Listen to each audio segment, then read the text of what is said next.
பழனியிலே சந்நியாசி தணிகையிலே சம்சாரி உன் கணக்கு புரியலையே முருகா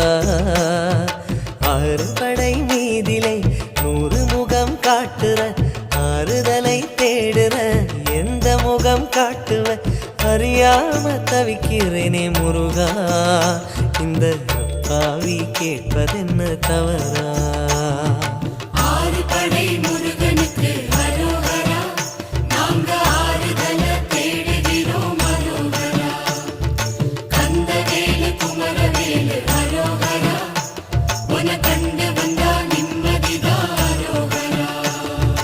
பழனியிலே சந்நியாசி தணிகையிலே சம்சாரி உன் கணக்கு புரியலையே முருகா உன் கணக்கு புரியலையே முருகா